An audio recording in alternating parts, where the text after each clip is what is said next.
Desde el corazón de la ciudad autónoma de Buenos Aires, Radio Hermes, tu lugar de expresión y comunicación. www.radiohermes.com.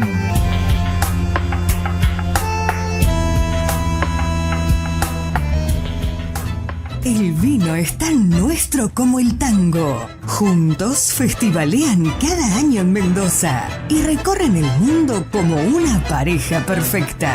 Es la hora de Vino el Tango. La información y testimonios del vino y los placeres enogastronómicos de la Argentina en junta con los mejores tangos.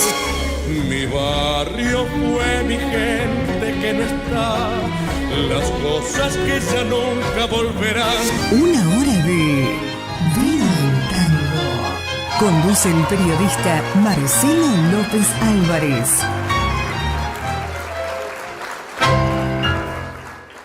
Todos los años llega una nueva vendimia y de cada una siempre cosechamos algo nuevo. Descubrí la nueva imagen de Estancia Mendoza y renovemos el compromiso en cada brindis. Estancia Mendoza, estamos con vos. Vino argentino, bebida nacional, beber con moderación, prohibida su venta a menores de 18 años. Si mirando el programa de baile te dieron ganas de replicar los trucos, con Flow podés pausar en vivo y retroceder para practicarlos hasta que te salgan.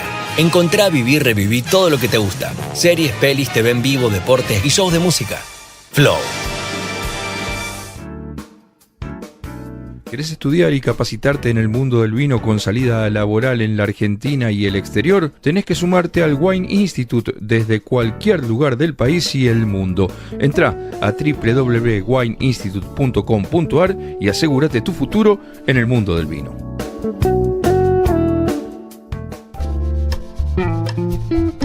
Volví a la naturaleza.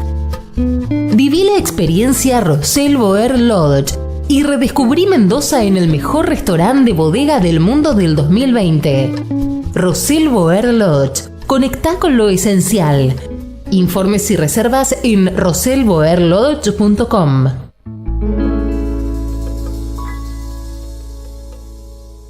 Hola bodegas, hola paisajes, hola festivales, hola gastronomía, hola museos, hola Maipú. Maipú, cuna del vino y del olivo. Maipú. Finca Lanita, vinos con historia desde 1992, es además la primera bodega boutique de Alto Agrelo en Mendoza y te invita a conocer sus vinos y visitar su restaurante con exclusiva cocina libre de gluten. Abierto de miércoles a domingos con reservas a turismo@fincalanita.com. Euca Mendoza te invita a disfrutar estas vacaciones con tirolesa y arborismo sin límite de tiempo para grandes y peques. Una increíble salida en familia con la gastronomía de la hostería del Dique Chipoleti. Euca Mendoza, diversión al máximo en tus vacaciones.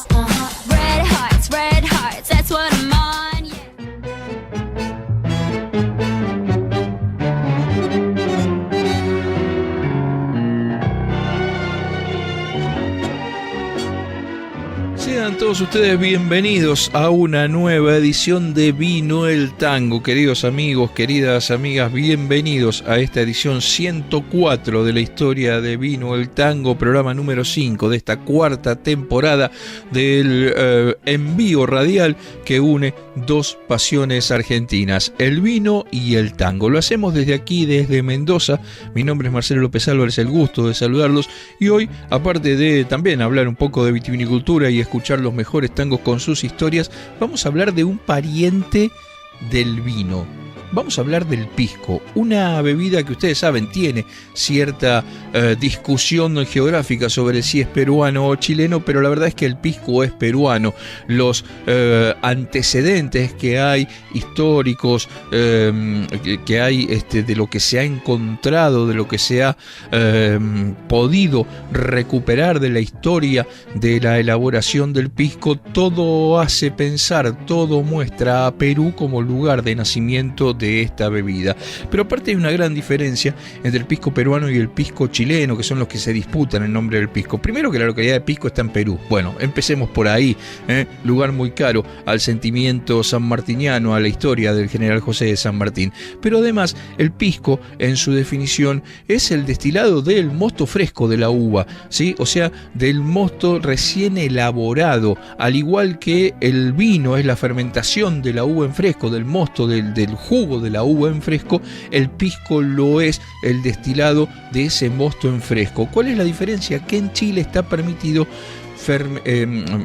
destilar el mosto en cualquier momento del año. Un poco esa discusión que se dio acá hace unos días y que ahora quedó postergada para la cosecha que viene, que nosotros se la contamos en este programa respecto a la posibilidad de hacer vino en cualquier momento del año a partir de la fermentación diferida del mosto de la uva. Bueno, la definición de vino es la ley argentina, es la fermentación de la fruta en fresco, de la uva en fresco, del jugo de la uva en fresco. Bueno, lo mismo pasa con el pisco, y esa es la gran diferencia entre el pisco peruano y el pisco chileno, y esa es también la gran diferencia que ustedes notan cuando destapan una botella de pisco peruano y destapan una de pisco chileno. Hagan la prueba y después me cuentan. Pero bueno, hoy vamos a hablar de ese pariente del vino, ¿sí? Del pisco, con quizás la mujer que más sepa de pisco en el mundo, la embajadora del pisco peruano, la escritora y sommelier Lucero Villagarcía, una gran amiga de Vino el Tango y una gran amiga de Mendoza. De hecho, viene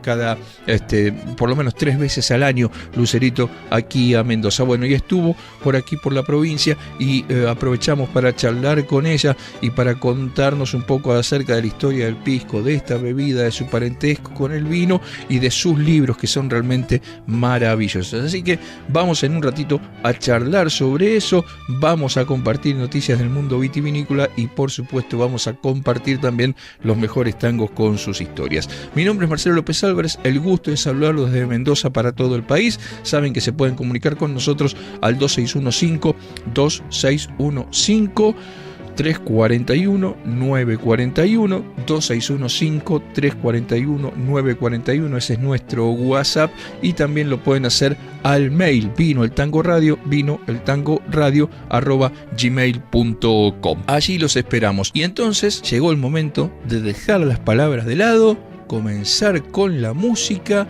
y Vino el Tango en este programa número 5 de la 4ª temporada, 104 de la historia de Vino el Tango, comienza de esta manera.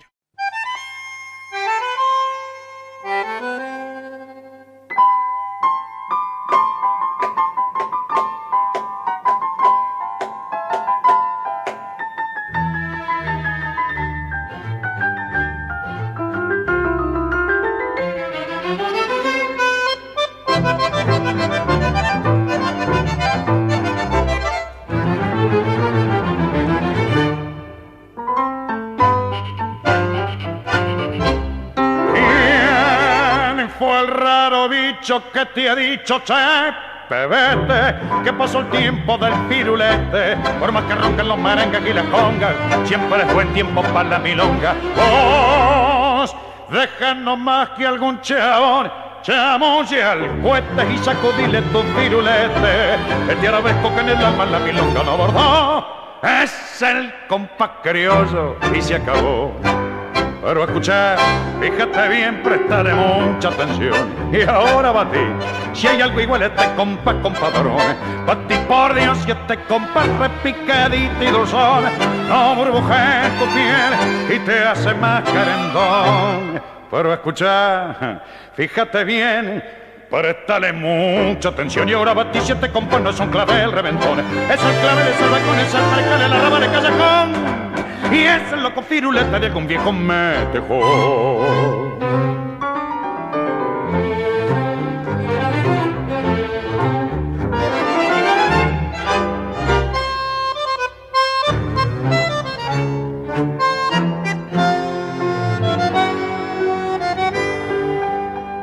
Pero escucha, fíjate bien, Prestale mucha atención y ahora batí. Si hay algo igual a este compás, compadrón, batí por Dios y este compás repicadito y dulzón no burbujea tu piel y te hace más querendón. Pero escuchar, fíjate bien, prestale mucha atención y ahora batí si este compás no es un clavel reventón, es el clavel, es el balcón, es el percal, es la rama de Casacón. Y es el loco firulete de algún viejo metejón. Es el clavel, es el balcón, es el percal, es la rama de Casacón. Y es el loco firulete de algún viejo metejón. Qué tangazo, y lo que pasa en los 50 y pico, seguramente lo asocian indudablemente con ese gran momento de la década del 70 del tango en la televisión, con Grandes Valores del Tango, con la botica de Vergara Leumann, con el programa de Godoy. Bueno, porque obviamente Enrique Dumas era un abonado permanente a esos programas, y el firulete de Mariano Mores y Rodolfo Taboada no podía faltar prácticamente en ninguna presentación de don Enrique Dumas. Pero hoy no vamos a hablar de Enrique Dumas, sino que vamos a hablar de Rodolfo Taboada, el autor del firulete junto con Mariano Mores. ¿Por qué? Porque es un personaje muy particular, porque Taboada fue escritor, periodista, humorista, compositor y guionista, que supo, como vimos aquí en el firulete, retratar con agudeza y sensibilidad la esencia porteña, tanto en los tangos como en guiones para televisión, en escritos y también en sus artículos periodísticos. Había nacido en 1913, en septiembre de 1913, y fue un incansable creador que dejó su impronta, como decíamos, en diversos medios. En el tango colaboró con grandes músicos como Mariano Mores, como Lucio de Mare, dando piezas realmente inolvidables como por ejemplo Frente al Mar y Sayonara dijiste, además de por supuesto el firulete. Su talento para la lírica era capturar la esencia de la ciudad y sus personajes con un tono que oscilaba entre la melancolía y el humor. Pero su arte, como decíamos, no se limitó a la música. Fue una figura clave en el periodismo humorístico de la década del 50-60, participando en la icónica revista Rico Tipo y en la popular sección de la fauna porteña de la revista Patoruzú, y allí plasmó con su estilo observador y satírico los hábitos y costumbres de la sociedad argentina y porteña de aquellos años. En la televisión y en el cine, como guionista brilló en numerosas producciones, escribió libretos de películas como Rescate de Sangre y Mi Buenos Aires Querido, y de programas de televisión como Los Argentinos Somos Así o Candilejas, y su capacidad para combinar humor y crítica social hizo que muchas de sus creaciones se convirtieran en aquellos años en clásicos de la pantalla en blanco y negro. Además, el amor por el teatro que tenía lo llevó a escribir piezas como El barco en la botella o Según pasan los años, donde su mirada sobre la vida cotidiana y el tango se hacía presente con un ingenio característico. El crítico Fernando Peña decía que el humor de Taboada era cariñoso y melancólico y retrataba con ternura los personajes de la vida porteña sin caer en la cruel ironía que muchas veces tiene el humor.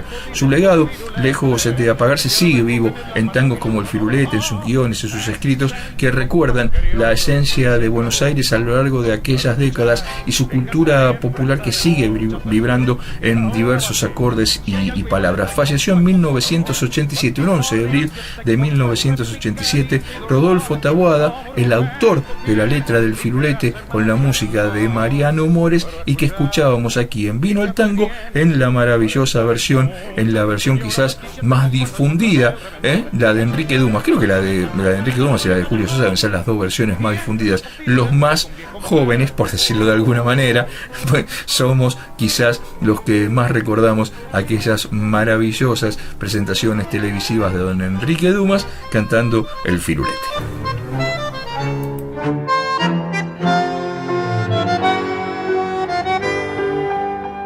Pero escucha, fíjate bien, Prestale mucha atención y ahora batí. Si hay algo igual a este compás, compadrón, batí por Dios y este compás repicadito y dulzón no burbujea tu piel y te hace más querendón. Pero escuchar, fíjate bien, prestale mucha atención y ahora batí si este compás no es un clavel reventón, es el clavel, es el balcón, es el percal, es la rama de casacón. Y es el loco firuleta de algún viejo metejón. Es el clavel, es el balcón, es el percal, es la rama de cada con. Y es el loco firuleta de algún viejo metejón. Tango y vino. Era para mí la vida entera. Viviremos el cuento lejano. Nada queda en tu casa natal. Dos pasiones argentinas que vuelan juntas en Vino el Tango.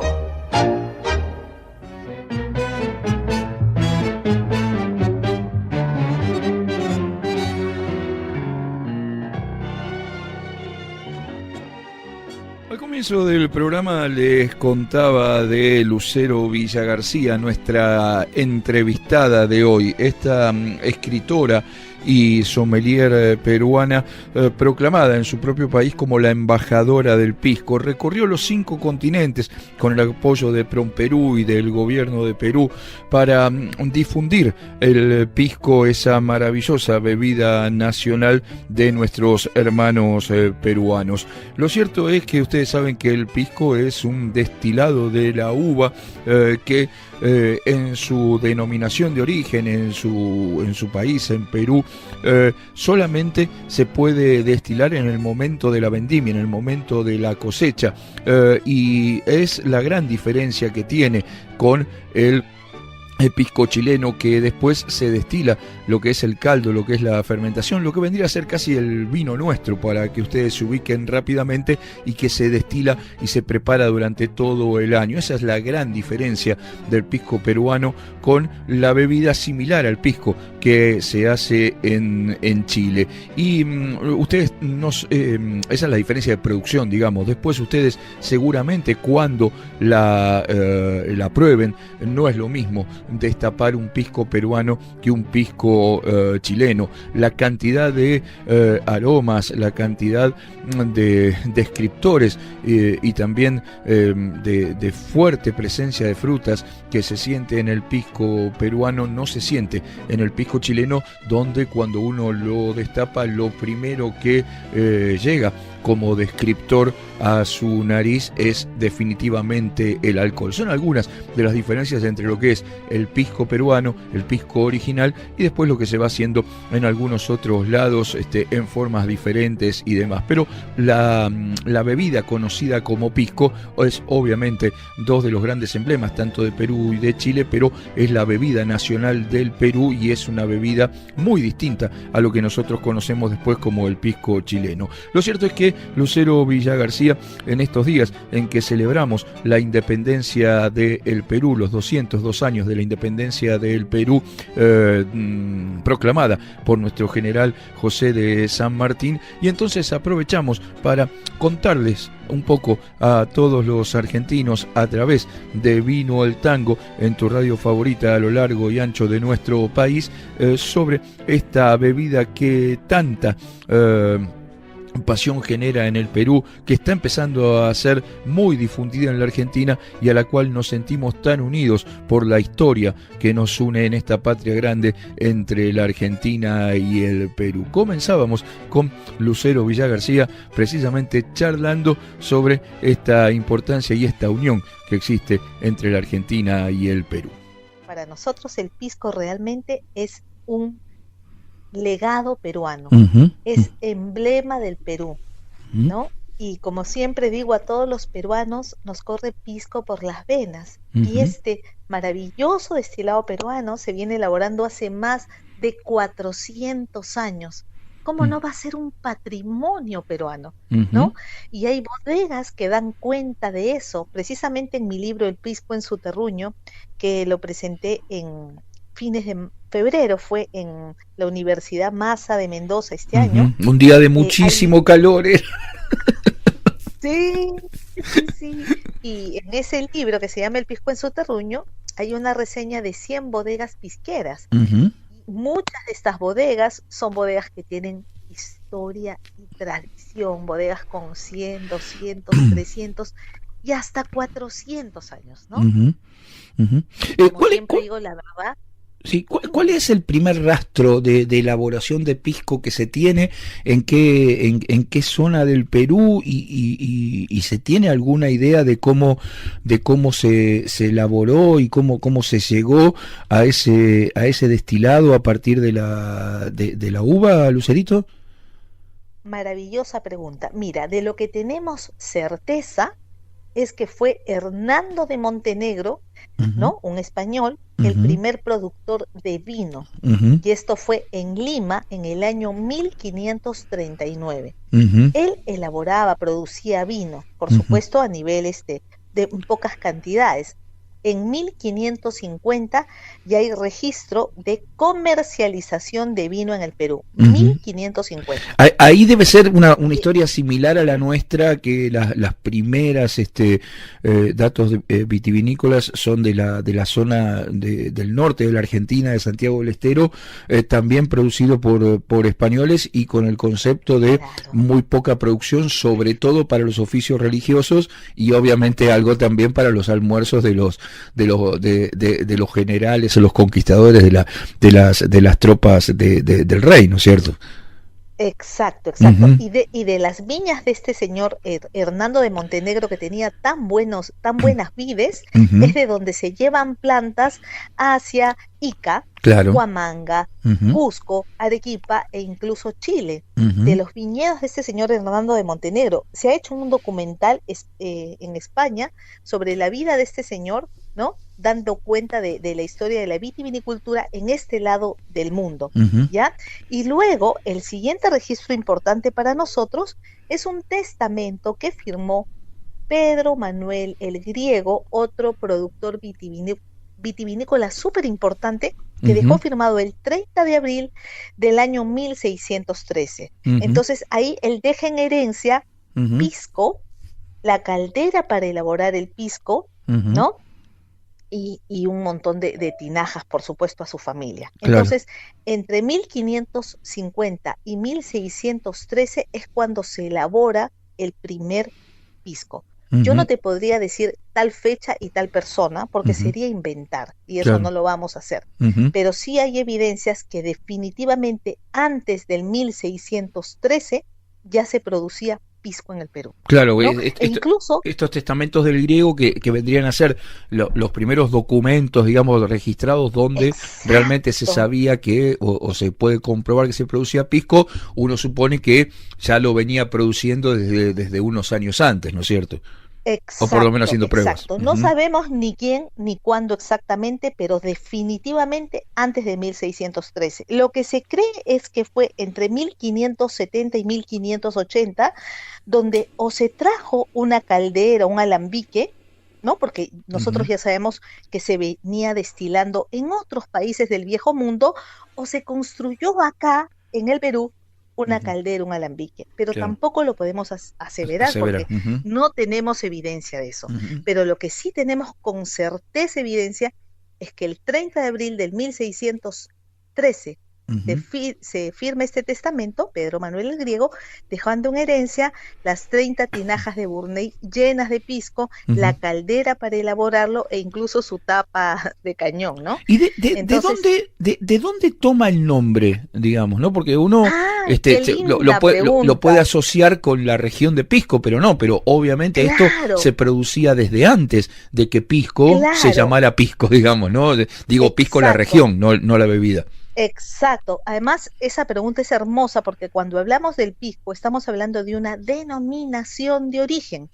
Y para que efectivamente sea considerada una denominación de origen, debe tener un origen, ¿no? Y ese origen se encuentra en el Perú, ¿no? que es este lugar que hasta el día de hoy obviamente se llama Pisco. Ajá. Y es un lugar que si tú vienes, Marcelo, es un lugar lleno de aves y pájaros. Pisco es una zona... Debe ser de lo más hermoso del Perú, y para nosotros tiene una significación muy fundamental, porque muy cerquita de allí, en Paracas, fue donde desembarcó el general San Martín, y ese mural hecho en mayólicas que está frente a la plaza de Pisco, contando la historia de la bandera del Perú y el desembarco de San Martín, es realmente una belleza.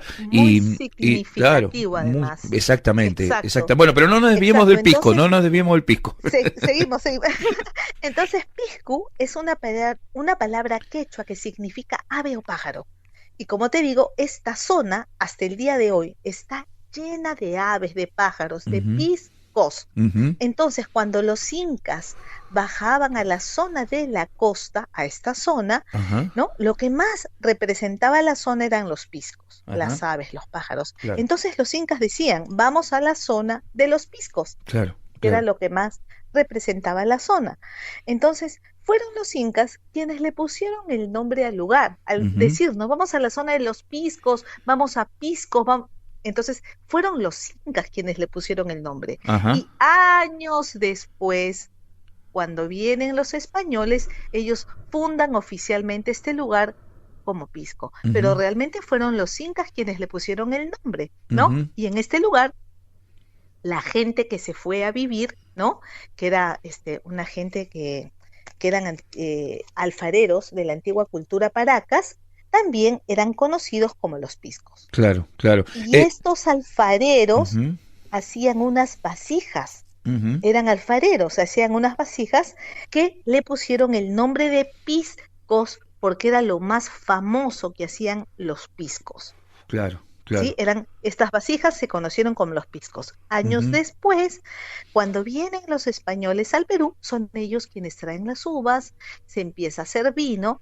Y como te digo, ¿no? Años después de hacer vino, o se trajo una caldera, o se construyó una caldera y se empezó a destilar este vino, tal cual se hacía en el viejo mundo con otras bebidas, ¿no es cierto? Y a este destilado se almacenaba en los piscos. Claro. Y en determinado momento, el contenido tomó el nombre del envase. Pisco. Claro. Y ahí es que se empieza a llamar pisco a este destilado que además se exportaba en los piscos, en las vasijas. Claro. Entonces, cuando se registraba en el puerto de Pisco, ¿no? Se están exportando 300 piscos, es decir, las vasijas, ¿no? Conteniendo aguardiente de uva a Guatemala, por decir algo, ¿no? Sí. Ya no se decía cuántos piscos conteniendo aguardiente de uva están llegando, sino cuántos piscos llegaron. ¿No? ¿Cuántos piscos se están exportando? Y así es como se llama Pisco. Y aparte esa zona en aquellos años era junto obviamente después con el tiempo con la zona de las minas, de la producción de metales preciosos, del oro, la plata. Esa zona era no la primera, la segunda en gran actividad económica, porque con la cercanía de las Islas Ballestas y demás, era el lugar productor del guano por excelencia, que no solo alimentaba al Perú, sino que también se exportaba. Esa era una zona de una riqueza económica y comercial muy fuerte. Exacto, por supuesto que sí, ¿no? Estaba el puerto de Pisco, que era tan importante para el Perú, efectivamente. Claro. Y después ese recorrido, ¿cómo sigue y cómo el pisco ya se va transformando en esa bebida emblema? Nos vamos a saltar muchos años porque obviamente no tenemos tanto tiempo y recomendamos buscar los libros de Lucero para conocer la historia por completa, pero después ya viene la época de la colonia, la época del crecimiento de Lima, la época de la independencia, y allí el pisco, ¿qué papel ocupaba? ¿Era una bebida realmente importante en la sociedad peruana, Lucerito? Absolutamente importante, porque además cuando empiezan a llegar las uvas al Perú, no llegan solamente a Ica, ¿no? Que es la cuna del pisco, sino llegan en primer lugar a Lima, Ica, Arequipa, Moquegua, Tacna, Entonces en todas estas zonas se elaboraba vino y también el vino se destilaba. Por eso es que todas estas zonas forman parte de esta denominación de origen peruana, ¿no? Y claro, como digo siempre, ¿no? A todos los peruanos nos corre pisco por las venas, somos enamorados de nuestro destilado y definitivamente pues para nosotros el pisco es parte de la gastronomía, que Claro. todos sabemos que es tan variada. El pisco se puede disfrutar de tantas maneras, puro, en cócteles, maridando con la gastronomía maravillosa que tenemos. Es decir, realmente el pisco es un mundo. ¿Y en qué momento, ya nos contaste que ya se exportaba los piscos con el aguardiente de vino, después obviamente ya se pasó a llamarse pisco, ya nos contaste de la trascendencia que tenía en la sociedad peruana, pero ¿en qué momento vos considerás que el pisco empieza a ser el emblema del Perú en el mundo, por ahí incluso antes que la gastronomía peruana, ¿no? Pero ¿en qué momento considerás que el pisco comienza a ser emblema del Perú en el mundo? Yo creo realmente que eso es prácticamente hace pocos años. O sea, no es de 400, ni 300, ni 200, ¿no? Yo creo que eso ha sido más o menos hacia 1930 por ahí, ¿no? Es que ya nos damos cuenta de la importancia que tiene este destilado para el Perú y para los peruanos, ¿no? Y a partir de ahí, ¿cómo sigue la historia del pisco en esta era moderna, Lucerito? Bueno, en este momento tenemos más de 500 productores de pisco, ¿no? Y se ha ido creciendo en el tiempo. Hemos ido creciendo realmente, ¿no? En este momento son 525. Eran mucho menos, por supuesto, pero cada vez se ha ido creciendo más. Ahora, hay productores también que elaboran destilado de uvas pisqueras, pero realmente para poder llamarse pisco, tienen que tramitar la denominación de origen. Acá la institución en la que se tramita se llama Indecopi, ¿no? Entonces, cuando te digo que hay 525 productores de pisco, es que hay 525 productores que han solicitado la autorización de uso y han cumplido todos los requisitos que se tienen que cumplir, ¿no? Que exige la denominación de origen y que exige la posibilidad de ostentar en una botella la palabra pisco. Entonces hay muchos más productores en las 5 regiones, pero que pueden ostentar oficialmente el nombre de pisco son 525. Es muchísimo, hemos crecido mucho, ¿no? Entonces realmente sí, y esperamos que siga creciendo, ¿no? Ahí tenemos, lo que sí puedo decir y afirmar es que de los 525 productores, como mucho, 10 son industriales. La gran mayoría son productores pequeños, de poca producción. Y para mí, personalmente, es ahí donde está el encanto del pisco, ¿no? Porque realmente son productores que elaboran poco, o sea, poca producción. Para poder obtener la autorización de uso de la denominación de origen, lo que tienen que tener como mínimo son 1000 litros. Tienen que producir como mínimo 1000 litros anuales. 1000 litros, ¿sí? Al año, ¿no? Entonces yo, por ejemplo, conozco productores que hacen destilado de uva que producen 300 litros. No pueden llamarse pisco. Claro. Pero son unos destilados maravillosos. ¿Y con qué nombre, ¿no? ¿Y con qué nombre los comercializan, por decir de alguna manera? Porque son producciones tan pequeñas. Destilado de uva, digamos. Destilado, sí, destilado de Quebranta, destilado de Italia, destilado de Torontel, sí. ¿no? Bien. Entonces realmente no todos pueden acceder a la autorización de uso porque la gran mayoría son productores pequeños, artesanales, y que además otro tema para el pisco es que la gran mayoría de los piscos se venden en la bodega. Así es. Sí, realmente yo diría que tan solo la 4ª parte de los piscos están en el circuito comercial. ¿No? Entonces, si hablamos de 500 productores, algo de 400 hay que conseguirlos en las bodegas, hay que viajar. Por eso es que mi tercer libro, El pisco en su terruño, tiene una reseña de 100 bodegas para promover el enoturismo. Claro, para que la gente vaya y pruebe y compre los piscos. Tenemos más de la charla con Lucero Villagarcía para compartir con ustedes en este programa de Vino el Tango. Pero antes vamos a escuchar tango. Y vamos a escuchar tango, ya que estamos charlando del Perú y homenajeando al Perú por un peruano. Escuchen y después les cuento.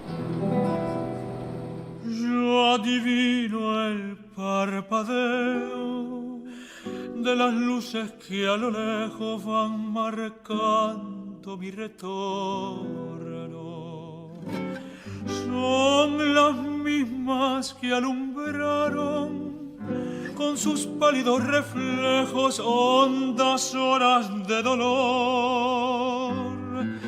Y aunque no quise el regreso, siempre se vuelve al primer amor. La vieja calle donde el codijo, tuya es su vida, tuya es su querer, bajo el burlón mirar de las estrellas que con indiferencia hoy me ven volver con la frente marchita, las nieves del tiempo platearon mi sien. Sentir que es un soplo la vida, que 20 años no es nada, que febril la mirada, errante en la sombra te busca y te nombra. El alma aferrada a un dulce recuerdo que lloro otra vez. Tengo miedo del encuentro con el pasado que vuelve a enfrentarse con mi vida. Tengo miedo de las noches que pobladas de recuerdos se encadenan en mi soñar, pero el viajero que huye tarde o temprano detiene su andar, y aunque el olvido que todo destruye haya matado mi vieja ilusión, guardo escondida una esperanza humilde que toda la fortuna de mi corazón. Volver con la frente marchita, la nieve del tiempo platearon mi sien.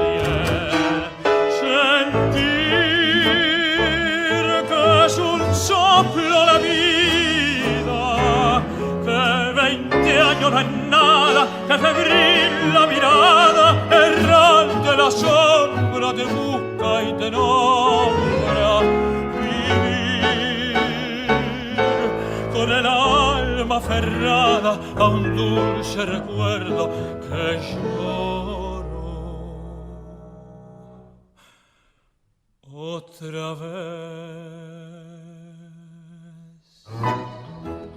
Impresionante. ¿Qué otra cosa se puede decir de esta versión de Volver de Gardel y Lepera, grabada por Juan Diego Flores? Juan Diego Flores es quizás de el mundo de la lírica latinoamericana el principal intérprete, el principal tenor de hoy en día. Nacido en Perú, que hoy arrasa directamente con cualquier taquilla europea en el mundo de la lírica, y es quizás uno de los grandes sucesores de ese apertura que hicieron hacia la música más popular los tres grandes tenores, Carreras, Plácido Domingo y Pavarotti. Y realmente Juan Diego Flores es el gran sucesor de ellos tres también en cuanto a esa movida de acercar la música lírica a la música popular. Esta versión de Volver que acabamos de escuchar de Juan Diego Flores es realmente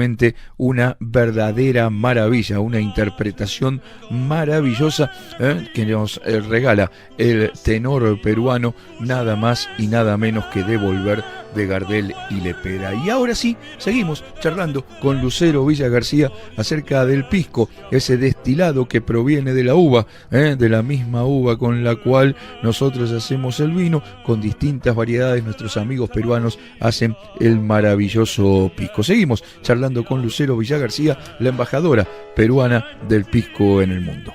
Los que tuvimos la suerte de hacerlo es un viaje apasionante, recorrer las pequeñas estas bodegas que vos decís, o estas pequeñas destiladoras de familiares, con esos alambiques que en muchos casos tienen casi 100 años, la forma artesanal en que no solo elaboran el pisco, sino cómo te reciben y cómo lo comparten contigo. Es un viaje realmente fascinante.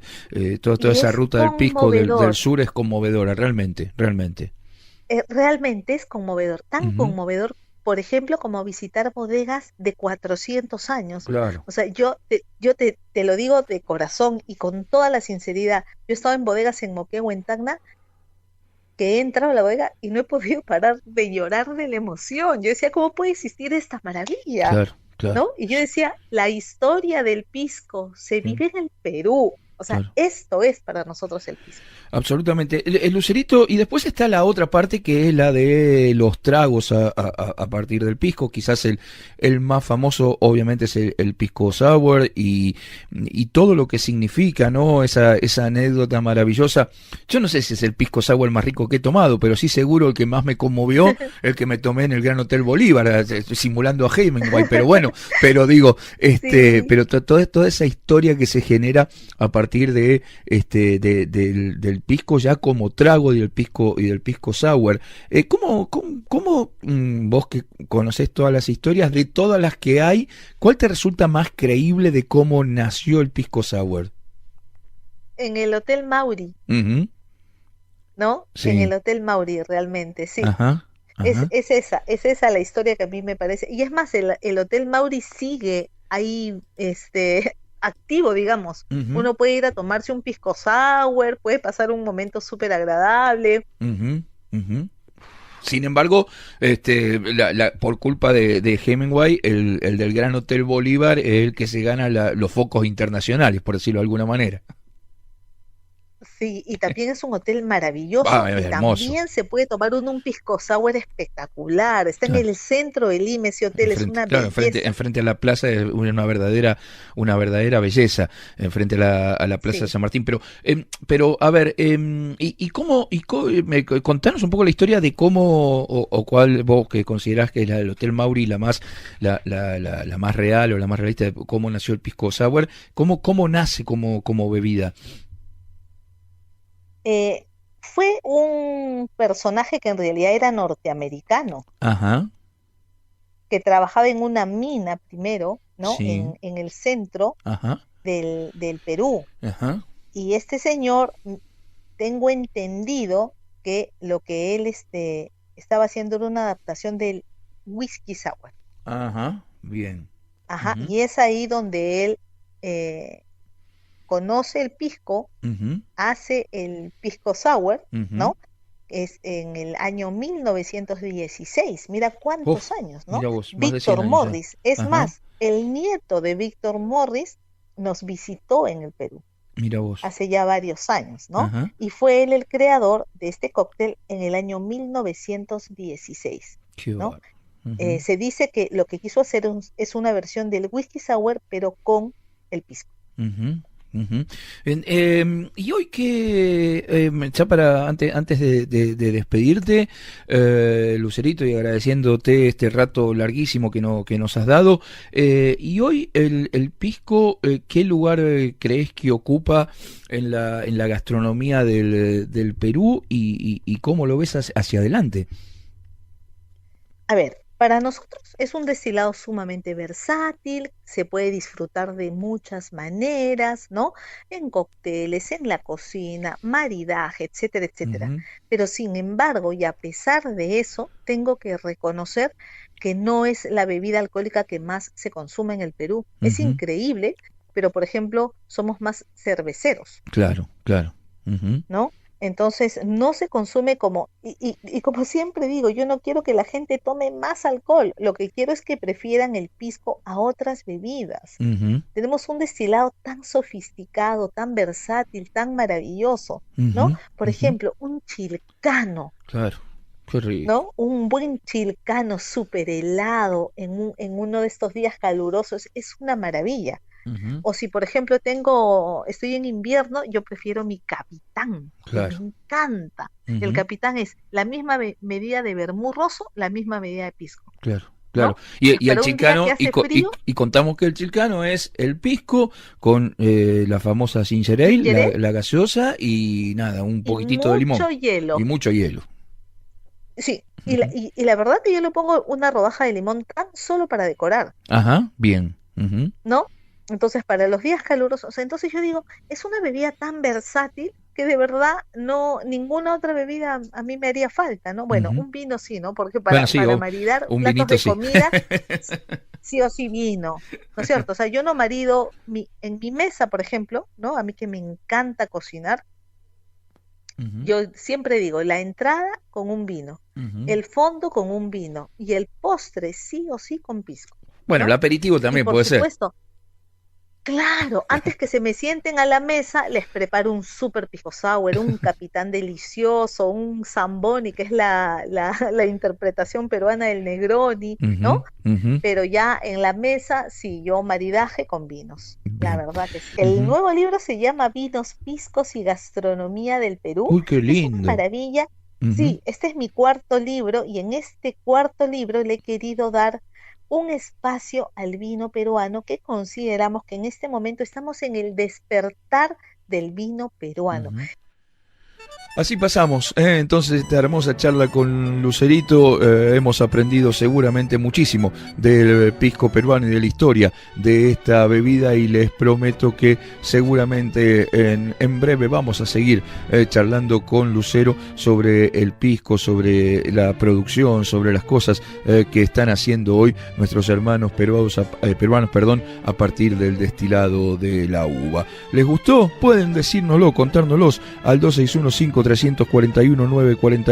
261-5-341-941 o al mail vinoaltangoradio@gmail.com. Acá los esperamos. Seguimos con Vino al Tango, el programa que une dos pasiones argentinas desde Mendoza para toda la República Argentina. Tango y vino. Para mí la vida entera Viviremos el cuento lejano.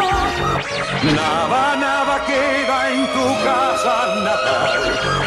Dos pasiones argentinas que vuelan juntas en Vino el Tango.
Uno de los guitarristas más emblemáticos del tango argentino, Roberto Grela.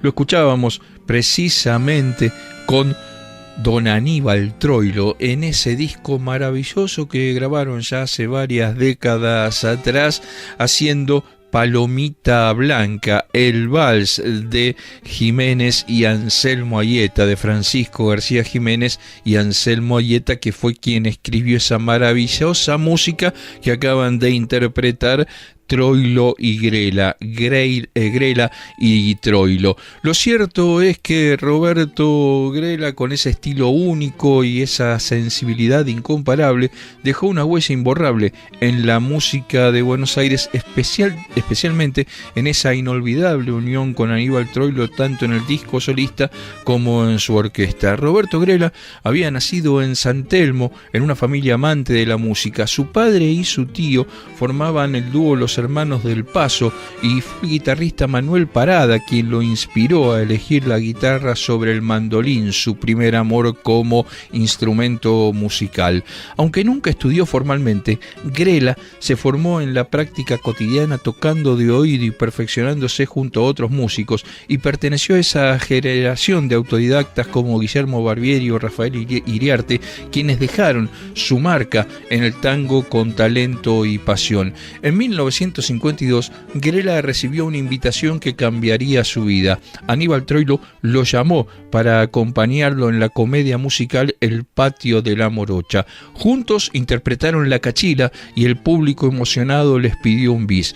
Aquella noche nació el cuarteto Troilo-Grela, una formación que marcaría un antes y un después en la historia del tango. Con el guitarrón de Edmundo Porteño Saldívar y el contrabajo de Quicho Díaz, el cuarteto grabó discos que hoy son joyas del género. La conexión entre Troilo y Grela era única. El bandoneón de Pichuco y la guitarra de Grela se complementaban de una manera mágica, creando un sonido realmente emotivo y profundo.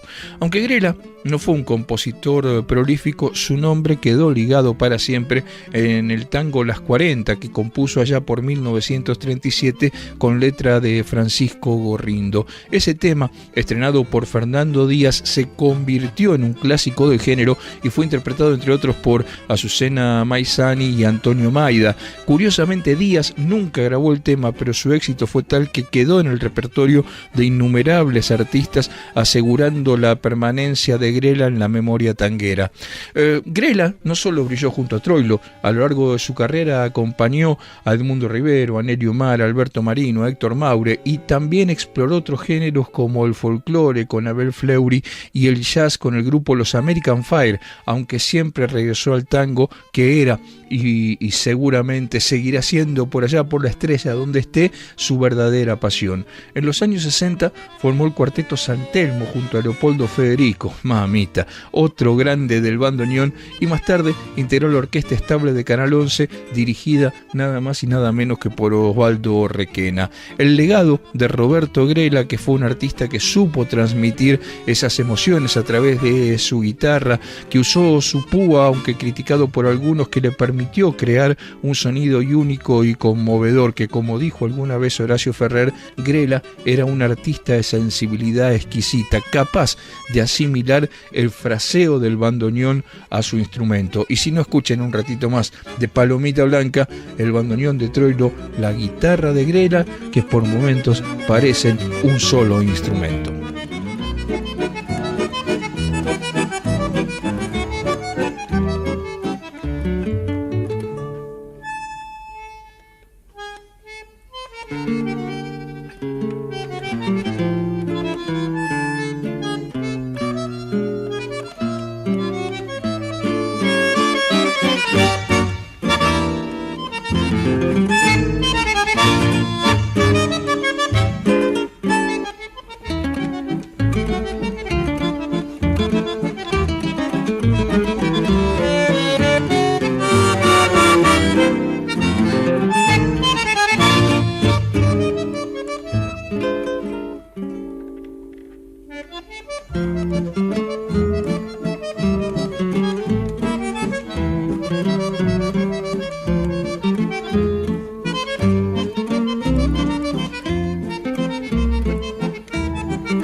compromiso juntos en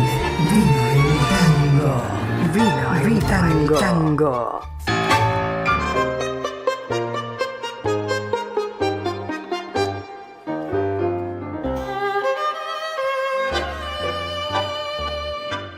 Queridos amigos, queridas amigas de Vino el Tango, gracias por habernos acompañado en esta hora de radio. Nos vamos a volver a encontrar dentro de 7 días a través de su radio favorita para volver a compartir estas dos pasiones argentinas, el vino y el tango.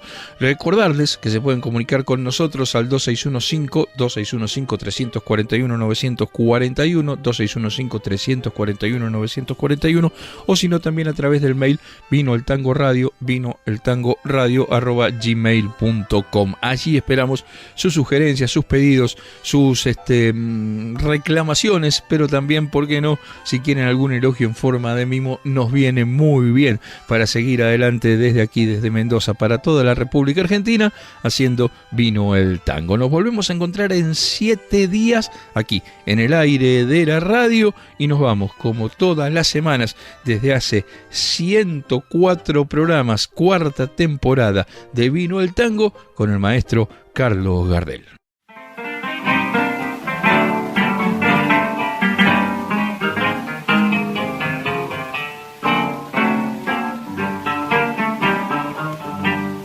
Mademoiselle Yvonne era una pebeta que en el barrio Posta del viejo Montmartre, con su pinta brava de alegre griseta, animó las fiestas de Catrellar.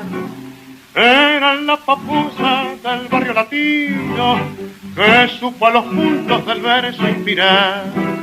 Pero fue que un día llegó un argentino y a la francesita la hizo suspirar. Madame Yvonne, la cruz del sur fue como un signo. Madame Yvonne, fue como el signo de tu suerte. Alondra gris, tu dolor me conmueve, tu pena es de nieve. Madame Yvonne, han pasado 10 años que zarpó de Francia. Mademoiselle Yvonne hoy solo es madame, la que al ver que todo quedó en la distancia, con ojos muy tristes bebe su champagne. Ya no es la papusa del barrio latino, ya no es la mistonga florcita de lis, ya nada le queda ni aquel argentino que entre tango y mate la alzó de París. Madame Yvonne, la cruz del sur fue como un signo. Madame Yvonne, fue como el signo de tu suerte. Alondra gris, tu dolor me conmueve, tu pena es de nieve. Madame Yvonne.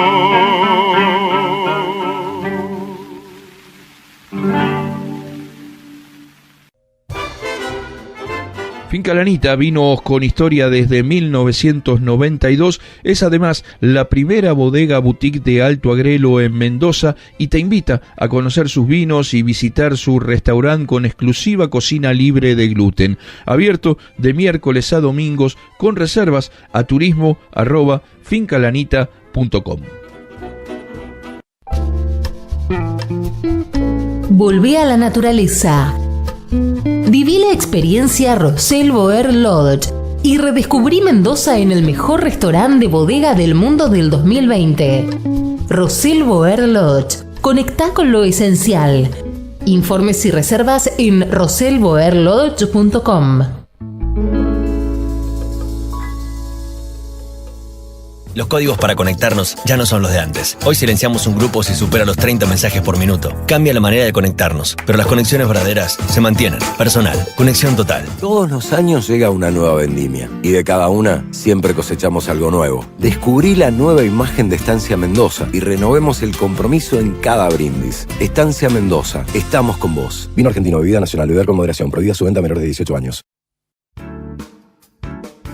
¿Querés estudiar y capacitarte en el mundo del vino con salida laboral en la Argentina y el exterior? Tenés que sumarte al Wine Institute desde cualquier lugar del país y el mundo. Entrá a www.wineinstitute.com.ar y asegúrate tu futuro en el mundo del vino. Hola bodegas, hola paisajes, hola festivales, hola gastronomía, hola museos, hola Maipú. Maipú, cuna del vino y del olivo. Maipú. Euca Mendoza te invita a disfrutar estas vacaciones con tirolesa y arborismo sin límite de tiempo para grandes y peques. Una increíble salida en familia con la gastronomía de la hostería del Dique Chipoleti. Euca Mendoza, diversión al máximo en tus vacaciones. El mundo del 2x4 y el vino argentino transitaron juntos por Vino el Tango. Nos volvemos a encontrar en una semana para seguir descubriendo el mundo de dos pasiones argentinas.